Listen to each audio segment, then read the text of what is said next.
வரஹ்மத்துல்லாஹி வபரகாத்துஹு என்பதை இங்கு அதிகமானோர் சலாம் என்றே கூறுகிறார்கள். அப்படி கூறலாமா? இல்லை. சலாம் என்றால் போதாது, அஸ்ஸலாமு அலைக்கும் என்று குறைந்தபட்சம் சொல்ல வேண்டும். அஸ்ஸலாமு அலைக்கும் வரஹ்மத்துல்லாஹ் என்று சொல்வது அதைவிட வரவேற்கத்தக்கது. அஸ்ஸலாமு அலைக்கும் வரஹ்மத்துல்லாஹி வபரகாத்துஹு என்று சொன்னால் அதிகமான நன்மையை நீங்கள் பெற்றுக் கொள்வீர்கள். எனவே வெறும் சலாம் என்று சொல்வது இஸ்லாம் சொல்கின்ற சலாம் ஆகாது, நபி அவர்களுடைய சுன்னத் ஆகாது.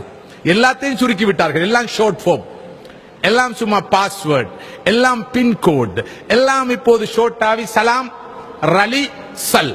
ரசூல் சல் சொல்கிறார்கள். என்ன சல்? ஸல்லல்லாஹு அலைஹி வஸல்லம். அலி ரலி சொல்கிறார்கள். ரலி அல்ல, அலி ரலியல்லாஹு அவர்கள். சலாம் அல்ல, அஸ்ஸலாமு அலைக்கும் வரஹ்மத்துல்லாஹி வபரகாத்துஹு. ரொம்ப பிஸியா போனார்கள் மனிதர்கள், எல்லாத்தையும் சுருக்கிட்டார்கள். அம்மாண்டு சொல்றது கூட நேரம் இல்லை, எனவேதான் மம் என்று சொல்கிறார்கள். மம்.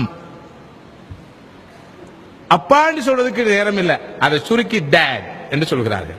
ரொம்ப பிஸியா போயிட்டாங்க. எனவேதான் பிஸ்மில்லாஹிர் ரஹ்மானிர் ரஹீம் கூட 786 என்று சுருக்கிட்டார்கள்.